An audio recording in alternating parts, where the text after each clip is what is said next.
Welcome to BRK health. నేను miss వియవర్మ. ఈరోజు మనతో పాటు స్టూడియోలో ఉన్నారు డాక్టర్ భరద్వాజ్ గారు, హోమియోపతి డాక్టర్. నమస్కారం డాక్టర్ నమస్తే గారు. అండి. ఎలా ఉన్నారు డాక్టర్ గారు? బాగున్నానండి, థ్యాంక్ యూ. డాక్టర్ గారు, Yeah. భార్యాభర్తలు ఇద్దరిలో ఇన్ఫెర్టిలిటీకి గల కారణాలు ఏంటి డాక్టర్ గారు? వాళ్ళకి త్వరగా సంతానం కలగాలంటే ఏం చేయాలంటారు? రైట్. సో ఇన్ఫర్టిలిటీ అనేది మేజర్ సమస్యగా మారిందండి. సో ఇండియాలోనే కాదు, ఏ కంట్రీ మీరు తీసుకున్నా, మీరు ఏ డెవలప్డ్ కంట్రీ అన్నా తీసుకోండి, అక్కడ వాళ్ళ గవర్నమెంట్ చెప్పే మెయిన్ ప్రాబ్లం ఇప్పుడు ఏంటంటే ఇన్ఫర్టిలిటీ. ఇన్ఫర్టిలిటీ ఇంతగా రావడానికి చాలా కారణాలు ఉన్నాయన్నమాట. సో మెన్‌లో డిఫరెంట్ కారణాలు ఉన్నాయి, విమెన్‌లో డిఫరెంట్ కారణాలు ఉన్నాయి. చాలా వరకు కామన్ రీజన్స్ ఉన్నాయి. సో ఎస్పెషల్లీ ఈ కాలంలో ఇన్ఫర్టిలిటీ రావడానికి మెయిన్ రీజన్ ఏంటంటే, మనం తీసుకున్న లైఫ్ స్టైల్ అనమాట. లైఫ్ స్టైల్ సరిగ్గా లేకపోవడమే మెయిన్ రీజన్ అనమాట. ఫస్ట్ మనం తీసుకునే డైట్‌లో ప్రాబ్లమ్ ఉంది. నెక్స్ట్ ల్యాక్ ఆఫ్ స్లీప్, సరిగ్గా నిద్రపోవట్లేదు ఎవరు. Third one lack of exercise.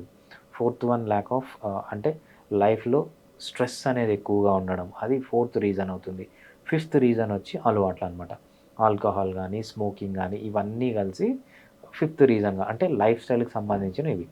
So ఈ ఈ లైఫ్ స్టైల్లో ప్రాబ్లం ఉన్నప్పుడు ఏమేమి రకాలుగా ప్రాబ్లమ్స్ ఉంటాయంటే, మనం ఎస్పెషలీ మెన్లో కానీ విమెన్లో కానీ ఇన్ఫర్టిలిటీకి కాజెస్ రెండు రకాల కాజెస్ చెప్తామన్నమాట. ఒకటి ప్రైమరీ కాజెస్ అంటాం, ఒకటి సెకండరీ కాజెస్ అంటాం.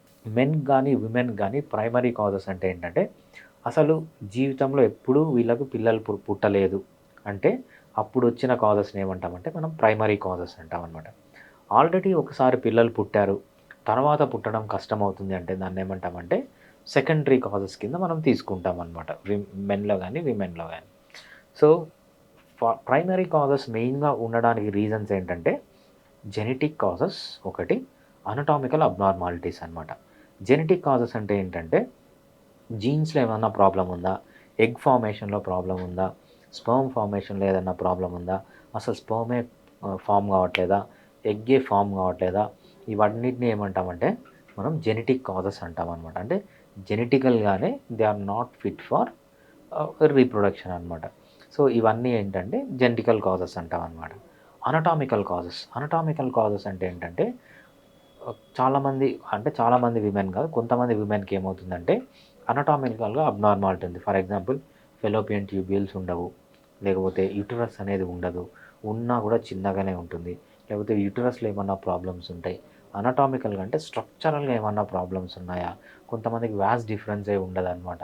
సో అట్లాంటి వాళ్ళు మెన్లో. సో అంటే అనటామికల్ ప్రాబ్లమ్స్ అంటే ఏం లేదు. అనాటమీ అంటే స్ట్రక్చర్.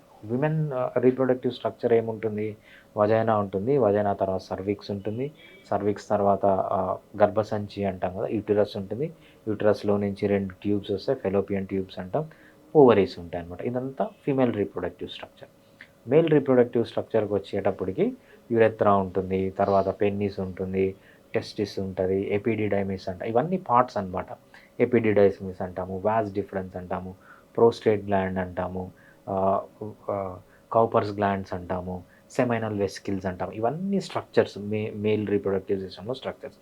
ఈ స్ట్రక్చరల్గా ఏమన్నా అబ్నార్మాలిటీస్ ఉన్నా కూడా దాన్ని అనటామికల్ అబ్నార్మాలిటీస్ అంటామన్నమాట. ఇవంతా ఏంటంటే ప్రైమరీ ఇన్ఫర్టిలిటీ కిందికి వస్తాయి. సెకండరీ ఇన్ఫర్టిలిటీ కిందకి వచ్చేటప్పటికి మెయిన్గా ఏంటంటే హార్మోనల్ ఇంబ్యాలెన్సెస్ అంటే టెస్టోస్టిరాన్ తక్కువ ఉండడము, విమెన్లో ఈస్ట్రోజన్ ఇర్రెగ్యులర్గా ఉండడము, విమెన్లో ప్రొజెస్ట్రాన్ ఇర్రెగ్యులర్గా ఉండడము. ఈ హార్మోన్స్ ఇర్రెగ్యులర్గా ఉండడం వల్ల కూడా మెయిన్గా వీళ్ళకి ఇన్ఫర్టిలిటీ అనేది వస్తుందన్నమాట. ఇవన్నిటినీ కలిసి మనం primary causes, secondary causes.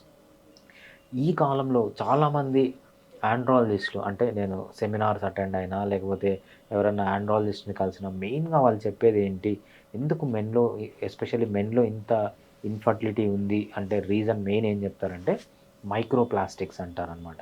So మనం తినే ప్లాస్టిక్స్, సో వాటర్ తాగడం ప్లాస్టిక్ బాటిల్స్లో తాగుతున్నాము, కప్పులు ప్లాస్టిక్ బాటిల్ ఉన్నాయి, ప్లేట్స్ ప్లాస్టిక్ ఉన్నాయి. సో మన లైఫ్ అంతా ప్లాస్టిక్తో ముడిపడిపోయింది అనమాట. ఎక్కడ చూసినా ప్లాస్టిక్కే.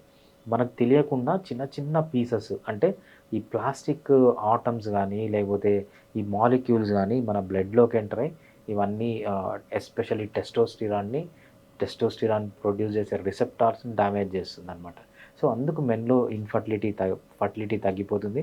సో మీరు ఏ సెమినార్ అన్న అటెండ్ కానీ, లేకపోతే ఏ సిఎంఈ ప్రోగ్రామ్ అన్న అటెండ్ కానీ ఆండ్రాలజీ ఫస్ట్ చెప్పేది ఏంటంటే, వీఆర్ అఫ్రైడ్ దట్, అంటే కొన్ని రోజుల తర్వాత మగవాళ్ళే అంతరించిపోతారు అనే స్టేజ్లో కూడా వాళ్ళు మాట్లాడుతున్నారన్నమాట. ఎందుకంటే ఈ మైక్రో ప్లాస్టిక్స్ యొక్క డ్యామేజ్ అంత సివియర్గా ఉంది మెన్ పైన. డాక్టర్ గారు, భార్యాభర్తల మధ్య ఇన్ఫెర్టిలిటీ తగ్గడానికి ముందుగా వాళ్ళు మనస్పర్ధలు వస్తూ ఉంటాయి, వాళ్ళ సంసార జీవితంలో కూడా చాలా మనస్పర్ధలు వస్తాయి. మరి అలాంటి వాళ్ళకి మీరేం చెప్తారు డాక్టర్ గారు? డెఫినెట్గా అండి. సో పాతకాలంలో ఎలా ఉండేదంటే జెండర్ రూల్స్ అనేవి ఉండేదన్నమాట. మగవాళ్ళు ఈ పని చేయాలి, ఆడవాళ్ళు ఈ పని చేయాలి.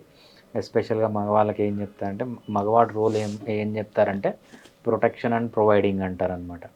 ఆడవాళ్ళ రోల్ ఏం చెప్తారంటే నర్చరింగ్ అంటారనమాట. సో సింపుల్గా మనం అగ్రికల్చర్ స్టార్ట్ చేసింది, లేకపోతే అనిమల్ హస్బెండరీ స్టార్ట్ చేసింది జస్ట్ 10,000 ఇయర్స్, లేకపోతే 11,500 ఇయర్స్ ముందే. అంతకు ముందంతా మగవాళ్ళు ఆడవాళ్ళు అందరూ ట్రైబ్స్లో ఉండేవాళ్ళు, అడవుల్లో ఉండేవాళ్ళు అనమాట.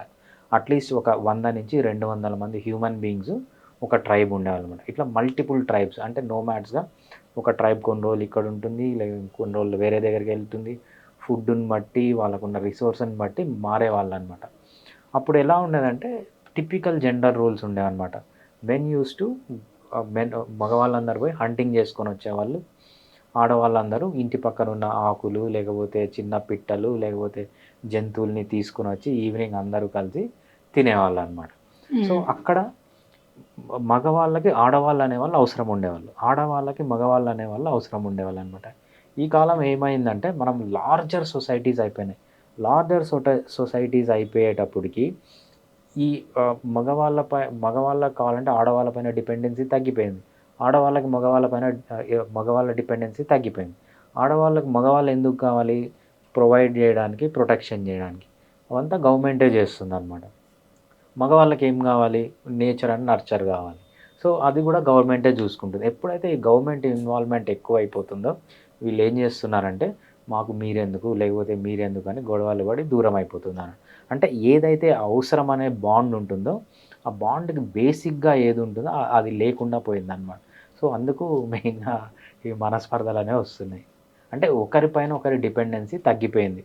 సో ఇండిపెండెంట్గా బతకాలి అనుకోవడం వల్లనే సో ఈ ప్రాబ్లమ్స్ అన్నీ వస్తుంది.